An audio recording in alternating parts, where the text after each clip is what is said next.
Welcome and thank you for joining us. It's Wednesday, July 31st. You're watching News 2 on FIAC Channel 4 and 504. I'm Leslie Kamisiang. Topping our stories tonight, a protest organized by an advocacy group calling itself the U.S. Virgin Islands Alliance for Consumer Justice, led by former Senator Clarence Payne, held a protest in front of the Public Service Commission's office today to protest a proposed Water and Power Authority rate increase. News 2 was there and has the story.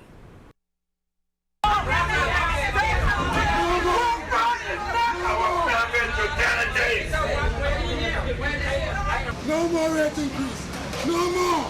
No more.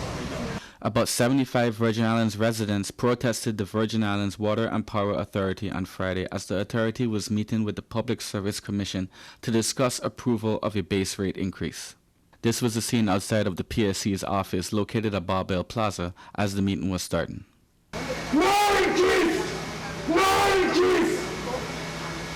This is not going to go down today. This is not going to go down today. I hear you. That's what I came here for. Right, That's exactly what I came here for. But you can't do it from inside the meeting. Yeah. All right. You could do it outside. But not from inside. You can't do it. So you're trying to tell me we're not allowed inside here? No, you can, but you can't protest inside here. You can come to the meeting. It's open to the public. We need some justice in this place. And we hear you. You understand? We need some justice. We need people to fight for us out here. You guys are allowing too much injustice to go on in this place. I can't take it no more. I can't take it no more. My people can't take it no more. You understand? My people are senior citizens. You kill them, and I can't allow it. I can't allow it. Gotcha. You're haltering the process. That's why I came here, ma'am. That's why I'm very upset. I am very, very upset. This has been going on for too long now, and it's been going on, and there is nobody representing the people. You understand? Sir, I can't take it no more. Sir, I hear you clearly. We need change. I got you, but I hope so. I hope you hear If me. you want to come in, I said you can. I'm going to come. I'm going to cool down on it. Yeah, I'm thank going you. to come. Thank I you. can't take it. The protest, organized by an advocacy group called the U.S. Virgin Islands Alliance for Consumer Justice, was led by former Senator Clarence Payne, who believes there needs to be an open meeting where all the questions can be asked. The governor of the Virgin Islands, the lieutenant governor of the Virgin Islands, and the entire executive team of WAPA needs to hold a public press conference and invite every source of media you could imagine. Answer questions, answer details about what is going on at WAPA now, what is the plan for that corporation called WAPA that is fleecing the Virgin Islands. We have elderly out here who's on fixed income.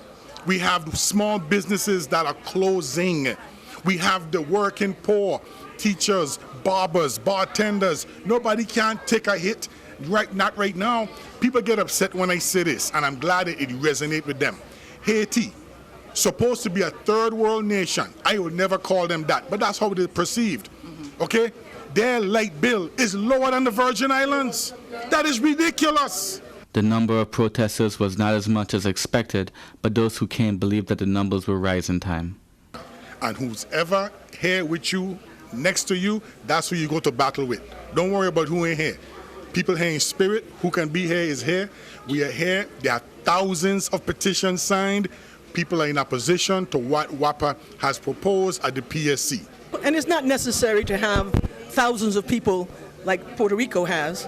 The thing of it is to have the impact of saying that, besides saying no to WAPA, we need to have a cease and desist order to the Public Service Commission, so that they will no longer consider any more rate increases until they review the 2009 audit and the recommendations, and to find out what WAPA has done to improve those steps. For News 2, this is James Gardner.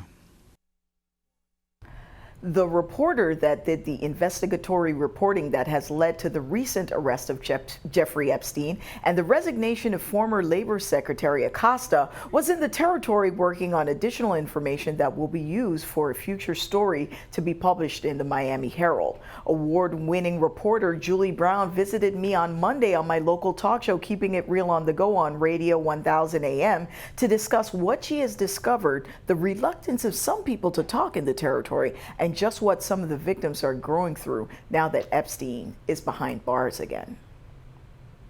How has your relationship with the victims evolved as they're watching this now transpire, and they're probably seeing a glimmer of hope that there might finally be justice exacted? What are their reactions to what's taking place?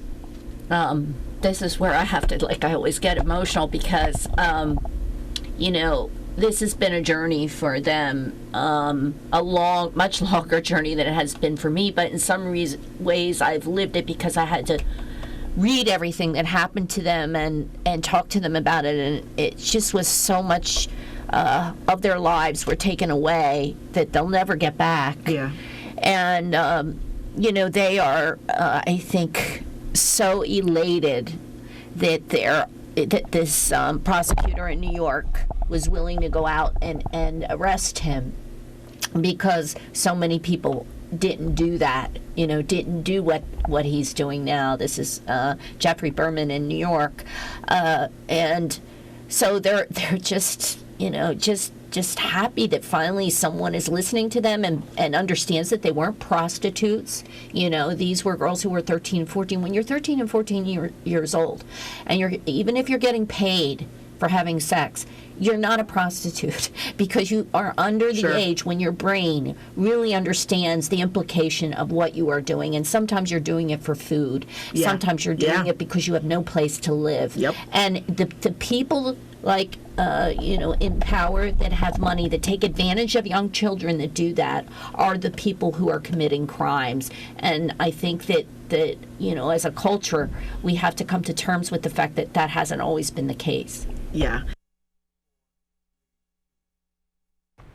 Governor Albert Bryan Jr. held a press conference Monday in an attempt to reassure the community after a gun battle on Frederiksted Beach over the weekend left multiple people injured.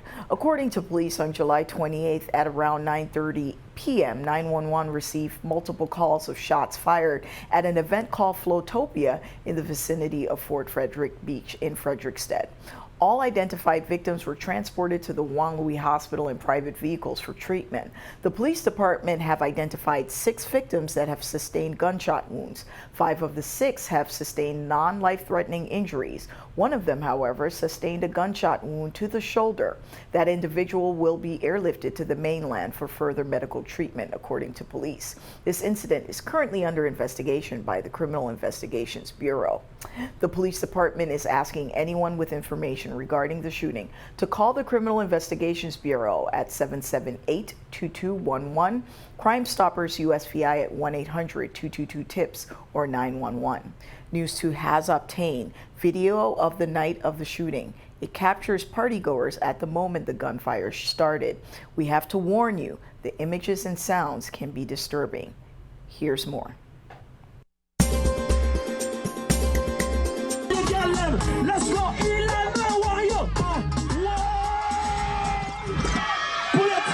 pull it. Westmaster next up.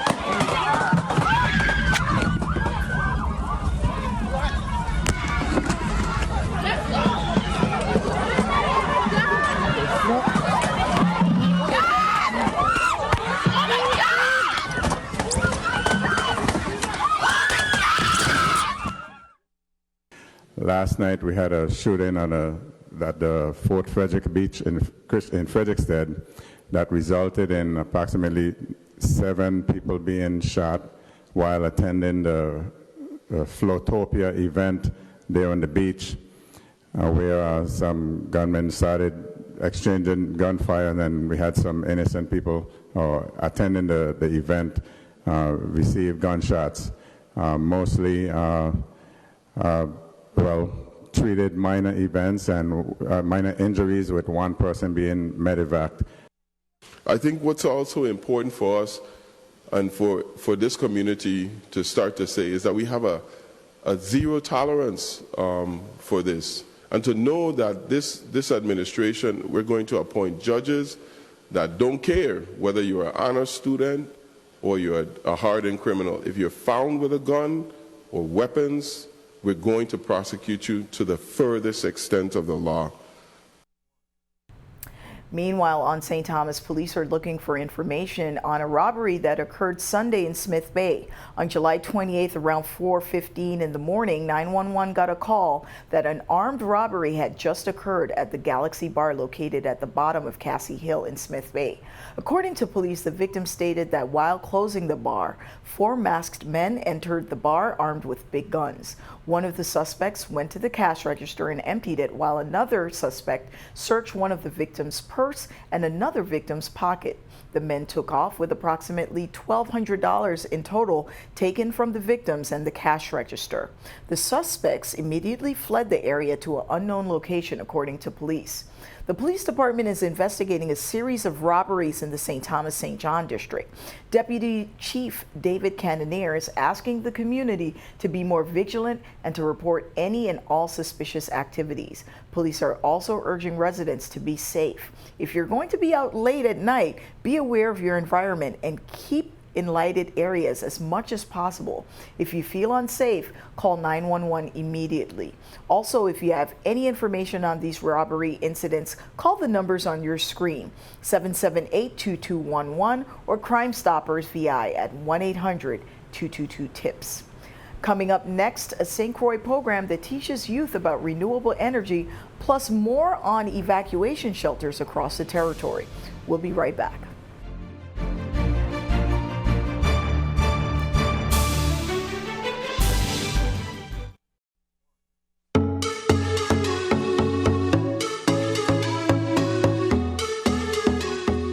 Welcome back.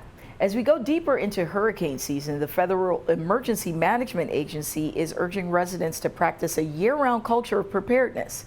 Eric Adams, External Affairs Specialist with FEMA, says 2 things to consider in preparing for disasters is financial preparedness, setting aside a little at a time for disaster-related expenses, and getting flood insurance for your home. Here's more. Financial preparedness is important when it comes to preparing for emergencies. A little bit of savings each week can go a long way. Emergency savings helps build a year-round culture of preparedness. It only takes a few inches of water to cause thousands of dollars of damages to your home. Insurance could go a long way in covering losses incurred during disasters. Learn about the National Flood Insurance Program by calling 1-800-427-4661. Once again, learn about the National Flood Insurance Program by calling 1-800-427-4661. The Virgin Islands is a participant in the National Flood Insurance Program. Also, here is a list of evacuation shelters across the territory that was released by the Department of Human Services. According to Human Services, these primary evacuation shelters have been re-inspected by a multidisciplinary team who are committed to ensuring the safety of Virgin Islands residents in the event of a disaster. Primary evacuation shelter openings are incident specific according to the agency. That means officials will announce the specific locations of shelters and when they will open in advance of a hurricane. Not all shelters will be open at the same time, so residents are urged to monitor local radio, television, and social media broadcast. On St. Croix, the primary evacuation shelters are the following locations: Human Services Frederiksted Head Start Center in Mars Hill, St. Croix Educational Complex, and the Disa Canagata Community Center. On St. Thomas, the Human Services Nude Hansen Strive Center, Human Services Sugar Estate Head Start Center, Lockhart Elementary School, and the Ivani Udorican High School. On St. John, Calabash Boom Community Center and the Julius Sprouse School. And on Water Island, the Water Island Fire Station. We'll keep you updated with more information as it becomes available. The St. Croix Foundation has launched its first solar-supported community center project. An integral part of this project features building a skilled local workforce of solar installers. Funded in partnership with the Virgin Islands Department of Labor and other national philanthropic entities, 10 students aged 18 to 24, are currently enrolled in a 5-month National Center for Construction Education research course, receiving classroom instruction in NCCER core curriculum, electrical levels 1 through 4, and solar PV training. This is a great opportunity, according to Foundation President Deanna James, and the students are taking the course. Started talking about solar energy very quickly after the hurricane as a really important part of our recovery and our preparation for the next storm. They will be the first class of certified solar installation individuals in our community, and so this is a really awesome opportunity. The program has been really good. I'm learning a lot of new things and getting to know a little bit more about solar panel and safety as I go out to work on the field. I feel it's very interesting, and fun to learn. Everyone needs an electrician, in this world, and electricity, so I feel this field might be great for me. I'm planning on using this program for the real world, impact in the real world, because everyone needs it, and I feel it's a very awesome step for me and anyone else of my age. What it's like to be the only female in the class is, to be honest, I don't look at it like that. I just look at the opportunity that it gave me and my fellow classmates, because we get to learn electrician, we go in and sew on a panel. It's like so much opportunity in this one program, so it's like we can't miss it, can't miss it. On Monday, News 2 did a report on Farmpods, a vertical aquaponics food production system where fresh produce is rapidly produced, free of chemicals and pesticides. This fully automated system is self-feeding, self-adjusting, and self-monitoring. Virtually anyone can run one. The system is very adaptable and can grow just about any produce you can imagine, according to Farmpods CEO Mike Strait. We primarily focus on leafy greens, herbs, strawberries, tomatoes, edible flowers, things like that. We can grow almost anything. So these are all our vertical grow towers. They all have different varieties of plants in them. We have things like peppermint, we have chocolate mints, we have padron peppers, which are a pepper from Spain. They're about 1 out of 5 is hot, so it's kind of an adventure to try them, but they're pretty amazing. Then we have sort of the traditional lettuces and other things that are going on that everybody would like, including, let's see, this is a really nice, sort of constantly producing Chinese cabbage. This stuff is it's amazing stuff, and you can just pick it and let it keep growing and come back and pick it again and kind of have that be a continual cycle until it goes to bolt. But that takes a lot longer because, as you can feel in here, we have a climate-controlled greenhouse, so it's pretty cool up here right now. It's the middle of the day, and this stuff is growing well and feeling pretty good. Really interesting stuff. Stick around. Your News 2 AccuWeather forecast is coming up next.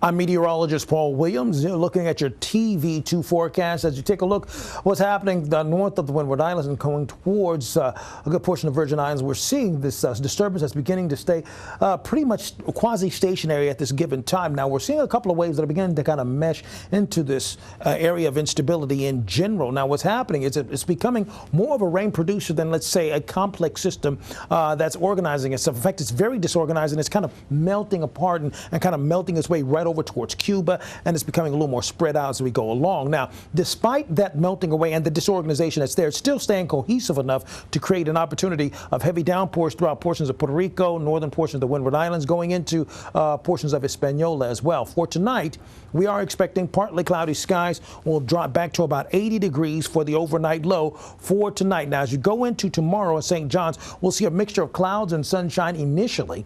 90 for the high with partly sunny skies, but watch out for a quick developing scattered shower, probably just prior to lunchtime and sticking around off and on throughout the day. On and off again, scattered showers likely for us actually in St. Thomas, warming to 90 degrees with partly sunny skies. Winds picking up a little bit of momentum as well throughout this time frame. And then for tomorrow in St. Croix, 90 degrees with the likelihood of a shower or two. We're looking for spotty showers actually in St. Croix. Not all-day rain, so to speak. For the marine forecast, on the Atlantic side, waves between 3 to 5 feet, winds out of the east at about 10 to 15 knots. Now, as far as the Caribbean side, it's changed a bit for us. Waves are now at 3 to 5 feet. The winds have also picked up momentum, pushing out of the east between 15 to 20 knots, actually. Here's a look at the extended forecast. Now, as you take a look at Friday, we're looking for spotty showers on Friday. And 89 for the high. Now, we're looking for 89 for the high on Saturday as well, with a shower or two, but heavier showers. Now, we are expecting a stray shower on Sunday, but not as much rain as we anticipate on Thursday, Friday, or Saturday. Thanks for that. Stick around. News 2 Sports with Allison Bornvanek is coming up next.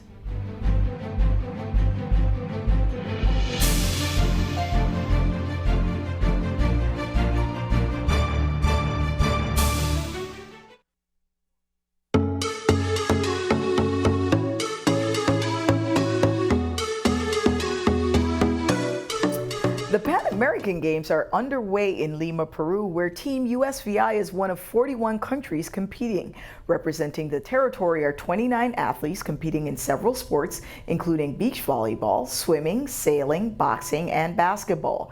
Games have started with the Virgin Islands men's team lacing up Wednesday for their first game against Team USA. Our cameras caught up with them and the women's team before taking off for Peru.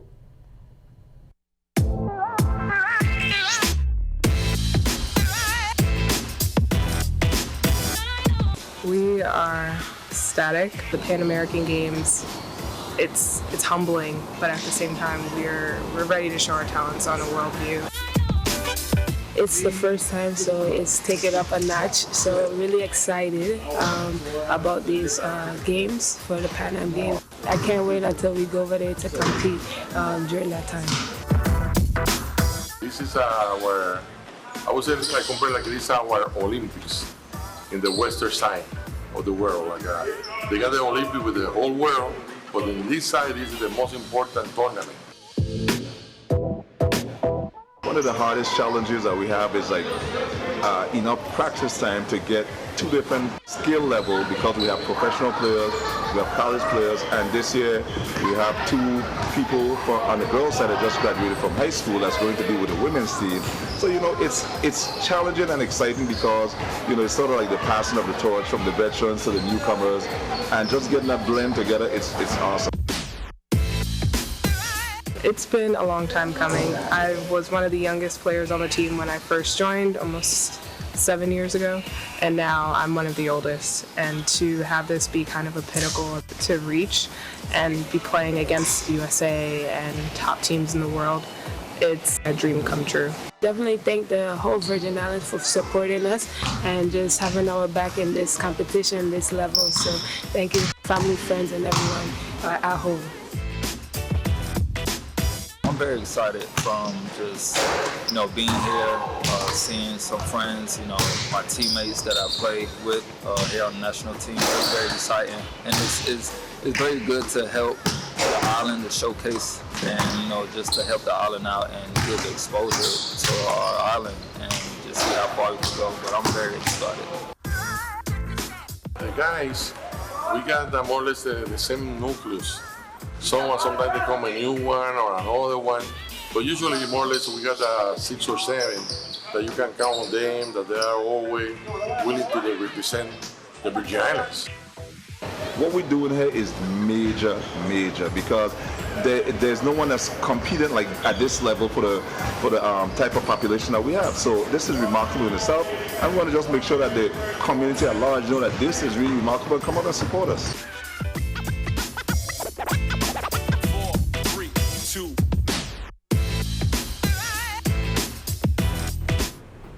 We have an update for you. The men's team wrapped up their game with the USA, falling to them 119-84. The preliminary round continues Thursday with the men playing against Puerto Rico. The women's first game is on August 6th.